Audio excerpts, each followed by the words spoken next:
Muvandimwe ndagusuhuje cyane, Imana iduhane umugisha. Tugiye kwigana cyangwa se duhana amakuru ku kantu gatoya cyane kajyanye n'ibinyobwa tumaze iminsi dukoresha cyangwa se bimwe muri twe. Ikinyobwa cyitwa Panache Lemon, bavuga yuko kiba kirimo indimu, akaba ari ikinyobwa kitarimo alcohol.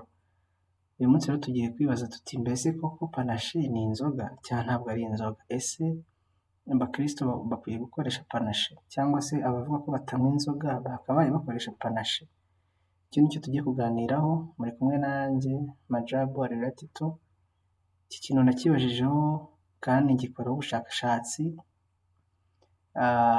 ubwo nongeye gukusanyiriza amakuru nabonye, kandi namwe ubwanyu aba ari ukugira ngo duhugurane kandi Imana iba yiteguye kuduha umucyo. Rero nk'uko turi kubibona hano, iyi ni Panache ikorwa na Skol hano mu Rwanda. Akenshi kuba ikinyobwa gikorerwa hano mu Rwanda cyangwa se buri wese mu gihugu cye aravuga ati kino kintu ngiye gukoresha gikorerwa iwacu. Ibyo ngibyo bigatuma umuntu yumva ko nta kibazo kirimo, ariko kuba ikintu gikorerwa iwanyu ntabwo bivuze ko buri gihe kiba ari cyiza cyangwa ibyo bakivugaho ari ukuri. Kimwe mu magambo cyangwa se kimwe mu bintu tugomba kuzirikana ni amagambo aba yanditse kuri buri kintu cyose gicuruzwa, ndetse by'umwihariko nk'urugero twatanga nk'abantu bakoresha itabi, hari igihe usanga handitseho ngo itabi ririca cyangwa se byanditse mu rundi rurimi, ariko umuntu agapfa kurigura akarinywa atitaye kuri ayo magambo. Rero ayo magambo aba yanditseho aba yaragenewe kugira ngo atange umurongo ku bantu bari gukoresha ibyo bintu, bamenye ngo ni ibiki bagiye gukoresha, birabagiraho izihe ngaruka. Iyo umuntu atabisomye rero agwa mu makuba. Kimwe rero mu bintu biba byanditseho, cyangwa se mbere y'uko dukomeza nagira ngo mbanze nsobanure impamvu natekereje ko ari ingenzi ko tuganira kuri kino kinyobwa. Kandi ntabwo ari iki kinyobwa gusa, dufite ibinyobwa byinshi cyane, ahari ndaza gutanga ingero nkeya. Ibinyobwa byinshi byitwa yuko byo nta alcohol ibamo kandi bidasindisha, ndetse bigatuma abarokore cyangwa se abandi bantu bose bavuga ko batanywa inzoga, abadivantisiti umunsi wa karindwi, abapantekote n'andi madini atandukanye, bavuga bati iki kinyobwa cyo reka tukinywe nta kibazo. Ariko se mu by'ukuri ntabwo baba barashyizwe mu mutego ubigisha kunywa inzoga, cyangwa ikindi kintu kiri bubazanire izindi ngaruka nubwo bibwira ko bari kunywa ikinyobwa kidasembuye? Ibyo rero nibyo byatumye nifuza ko tubiganiraho, kandi turifashisha amakuru ahari, amakuru azwi dushobora no kwibonera ku icupa ubwaryo. Ibyo bikadufasha kugira ngo dufate umurongo ukwiriye. Ubwo rero hari ibirori mperukamo, ubwo bari bazanye ibyo kunywa bitandukanye harimo na Panache. Cyari ikirori yari gahunda yateguwe n'itorero rimwe mu matorero y'abarokore, ariko ugasanga Panache niyo yiganje, Panache, Fanta, amaji atandukanye, ariko abantu bakavuga bati reka tunywe kuri ka Panache twumve uko kameze. Ariko njye na mugenzi wanjye twari turi kumwe twararifashe turarireba, dusoma ibyanditseho, dusanga handitseho 0.3 ABV. Ubwo rero ikintu cya mbere nifuzaga ko dutekerezaho cyangwa se tujye tunakora, niba ugiye gufata ikintu by'umwihariko ikintu utamenyereye, ujye ubanza usome umenye ngo ni ibiki biriho. Ikindi kintu dushobora kwibaza, niba Skol ikorerwa mu Rwanda kandi igakorerwa n'abanyarwanda by'umwihariko, kuki badashyiraho amagambo yo mu kinyarwanda? Ibyo rero bituma umuntu utazi icyongereza nyine atakara, ariko nubwo waba utazi icyongereza uba ugomba kuvuga uti kino kintu cyarakozwe nubwo bino ntabisobanukiwe, reka mbaze abazi icyongereza bambwira ibi bintu bishatse kuvuga iki. Nibwo rero twabyibazaga turibaza tuti ko harimo 0.3 ABV kuri no Skol Panache bishatse kuvuga iki? Nk'uko hano turi kubibona rero kuri ino foto, kuri interineti, kuri runo rubuga rwitwa sensorium.com, barabisobanura yuko ABV cyangwa se A na B na V bisobanuye alcohol by volume, ni alcohol iba iri muri volume runaka. Niba ikinyobwa rero cyanditseho 0.5 ABV, biba bisobanuye ngo 0.5% by'icyo kinyobwa cyose ni alcohol. Hanyuma 99.5 ni icyo kinyobwa ubwacyo, 0.5 ikaba alcohol ubwayo. Kugira ngo dutange nk'urugero rwumvikana, niba ari litiro 100 z'icyo kinyobwa haba harimo 0.5 cyangwa se inusu ya litiro yo ubwayo aba ari alukoro gusa, ibigizwe na alukoro. Igice cya litiro muri litiro 100 by'icyo kintu aba ari alukoro. Tubishyize ku gihumbi ni ukuvuga ngo litiro 1000 z'icyo kinyobwa ugiye kunywa, muri litiro 1000 haba harimo litiro 5 za alukoro yo ubwayo.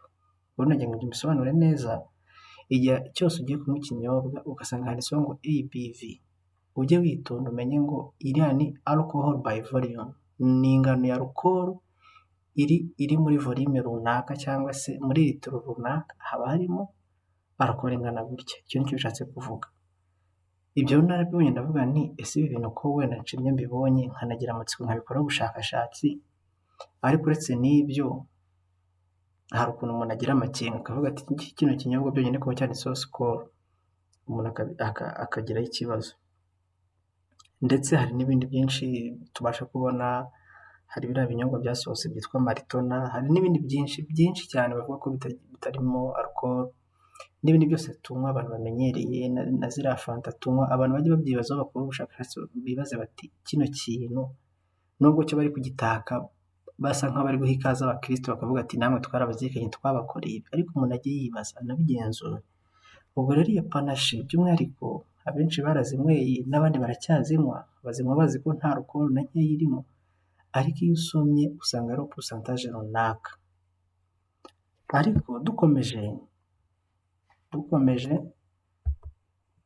ni byiza ko abantu banabyibaza bati ese koko hari nk'ikinyobwa usanga, ntabwo ndi butange ingero cyangwa ngo amazina cyangwa ngo ngire amazina runaka nibasira, ariko ugasanga handitseho ngo 0.0 cyangwa se 0.0% ABV. Ese iyo bagaragaje ko noneho nta na gake karimo rwose, nta alukoro namba irimo, ese tugomba kubyizera?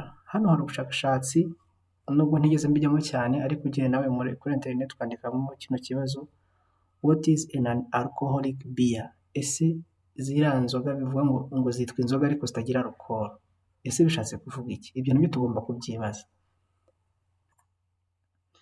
Turamutse turebye nko kuri iyi foto, nk'iyi foto ya hano turi kubona yitwa ngo International Quality Non-Alcoholic Beer 5 Panache.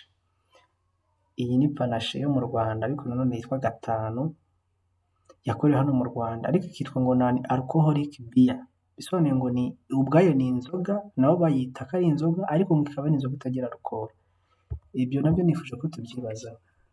Ese ikintu bavuze ko ari ikinyobwa kidasembuye, ariko barongeye bakise ngo ni beer cyangwa se bière mu gifaransa, cyangwa se ni inzoga. Iryo zina ubwaryo bakubwita kino kintu uri kunywa ni inzoga, ariko itandukanye n'izindi ntabwo irimo alukoro. Uba ugomba kubyibaza. Ariko warangiza ukavuga ngo ngiye ntabwo nywa inzoga. Ikintu ubwabo bakigukoreye, bakiguhaye, bakise inzoga, ariko kuko bagaragaje ko itarimo alukoro urakinyweye. Ese ikibazo ni alukoro gusa cyangwa kuba cyitwa inzoga ubwacyo ni ikibazo? Hari ibintu byinshi tuba tugomba kwibaza. Niyo mpamvu buriya umukristo agomba kugira ubwenge, akagira amakenga, akibaza byinshi. Kandi benshi mushobora kuba muri kumva kino kiganiro gito nateguye, cyangwa se buno busesenguzi mushobora kuba panache muyinywa rwose cyane, ndetse n'ibindi byinshi mujya munywa bitandukanye, na za malt na biriya bindi bivuga ati iki ni ikinyobwa kirimo pure malt cyangwa se kirimo 100% ya malt n'ibindi. Tujye twibaza, kandi ubwo ntabwo ari ibinyobwa gusa, ahubwo ayo makenga tujye tuyagira n'ahandi hose. Nk'uko muri kubibona hano baranditse ngo a past study of non-alcoholic beers found that 29% had higher alcohol levels than the labels suggested. Because of these factors, for certain groups of people, like those diagnosed with alcohol use disorder, we don't recommend using non-alcoholic drinks. Bagakomeza mu dogiteri wabivuze. Tubishyize mu kinyarwanda baravuga ngo inyigo yakozwe mu gihe cyashize cyangwa se ubushakashatsi ku bijyanye n'inzoga zitwa ko zitagira alukoro, iyo nyigo yagaragaje ko 29%, ubwo ni hafi 1/3 kimwe cya gatatu cyo mu byakozweho ubushakashatsi bwose, basanze ko ibyo binyobwa biba birimo alcohol nyinshi kurenza iyagaragajwe kuri twa dupapuro tuba turi ku icupa. Hanyuma barakomeza ngo bitewe n'izo mpamvu rero, by'umwihariko ku bantu bamwe, cyane cyane nk'abagaragaweho cyangwa se abagirwaho ingaruka no gukoresha alcohol, ntabwo dutanga inama yo gukoresha ibinyobwa byitwa ko bitagira alcohol. Ibi ngibi uretse n'ibi nabashije kubona, umuntu aramutse akoze ubushakashatsi agacukumbura akimbika yabonamo byinshi. Ni ukuvuga ngo niba hari ni urugero bafashe ubwoko bw'ibinyobwa bugera mu 100. Ubwo bunyobwa ibyo binyobwa byose uko birenga 100 bagaragaje yuko wenda birimo 2% bya alcohol, bagaragaje ko harimo 1% bya alcohol, ariko ubushakashatsi nyirizina bw'ukuri buba bwerekana ko 1/3 muri ayo macupa yose bagaragaje aho ngaho baba babeshye, ahubwo ngo haba harimo alcohol irenze ku rugero bo bagaragaje ku butumwa nyine baba buri ku icupa nk'uko twagiye tubivuga. Mutekereze rero, mu macupa 100 amacupa 30 baba baduhaye amakuru atariyo. Bishatse kuvuga ngo na hahandi twatangiriye twibaza aho banditseho ngo 0.0%, birashoboka yuko nabo baba batubeshye harimo alcohol. Ikindi tugomba kwibaza kandi tukanagitindaho ni ukuba nyine byonyine iryo cupa ubwaryo baryise inzoga. Ubwo rero nshuti muvandimwe, aba ari ingenzi cyane kugira ngo tubitekereze. Ibi byose bari kudukorera, bari kutuzanira, ntawamenya, ariko tujye tubyibaza tunabisesengure.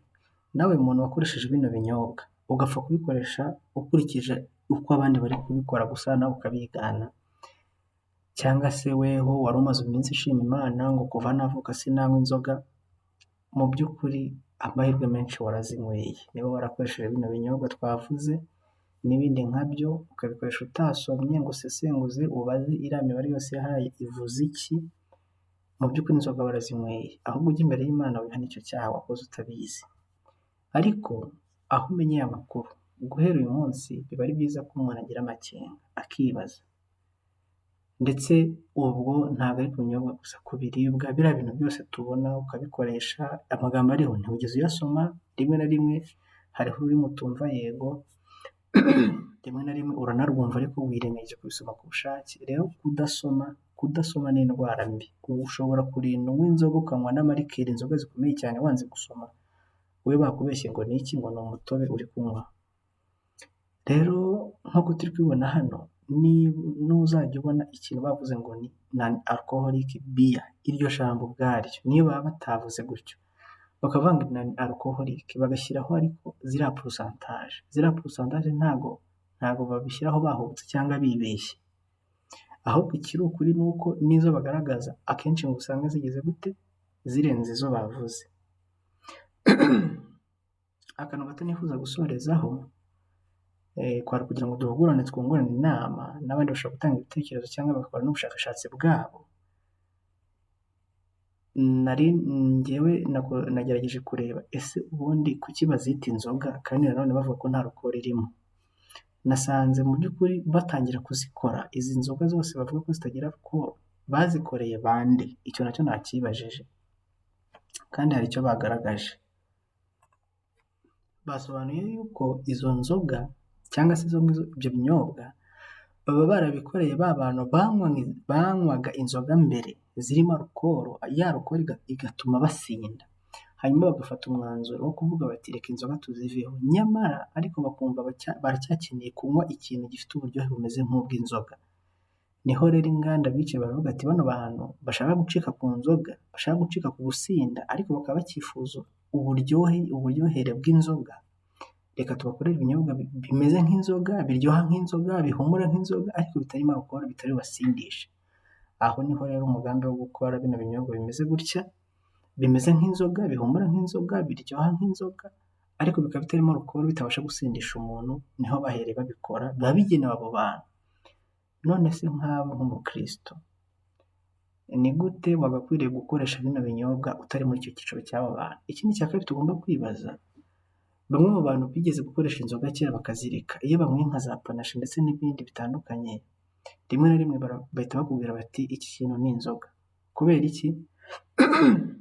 Ukibyumva ku rurimi uhita ubyumva, ku babizi uhita ubyumva. Rero tuzirikane ko Satani afite amayeri menshi. Ikibazo ntabwo ari sikoro, ikibazo ntabwo ari izi nganda, ahubwo ikibazo ni wowe ushaka kubikoresha kandi utari mu cyiciro cyabo byari byarakorewe.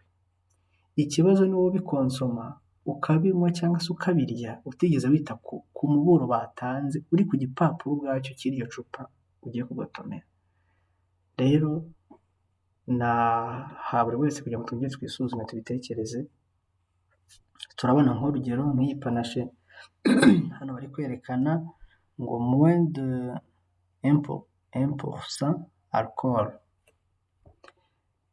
Ni ukuvuga ngo hano bari kwerekana ko hano harimo ngo munsi ya 1% bya alcohol by volume, ya ABV twavugaga. Hari n'iyi panache yindi ya 5 yandi twabonye, buriya nayo aha hose ni uko umuntu aba atari kuhareba neza, ariko abajya bafite ayo macupa mujye musoma aya magambo yose. Hari nk'aya magambo ari hano hejuru yanditse mu ibara ry'umweru, inyuma yaho hari ibara ry'ubururu, umuntu abashije kuyasoma yakuramo byinshi. Hari iyi ngiyi yitwa Le Panache de Saint-Omer. Murabona ko hano handitse ngo alcohol iri munsi ya 1% by volume. Niyo twabara wenda ubwo ko ari 0.9%. Ni ukuvuga ngo muri litiro 1000 by'iyi panache nka 99, litiro 99 ubwazo aba ari alcohol muri litiro 1000 z'iki kinyobwa. Icyo nicyo nshatse kuvuga. Rero ni ingenzi gusobanukirwa amakuru yose baba bayatanze, ahubwo twebwe turayacukumbura tukayasobanukirwa, hanyuma tugafata umwanzuro ushingiye ku makuru batanze, cyadupfa gukoresha ibintu nta makuru.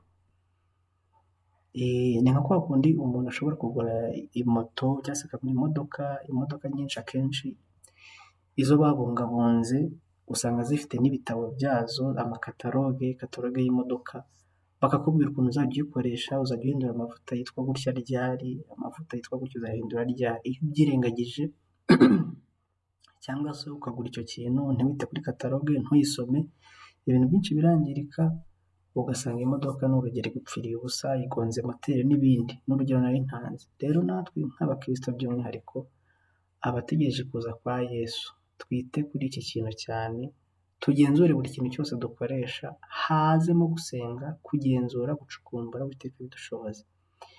Reka rero dusoza iki cyigisho nari nateguye, mureke dusenge.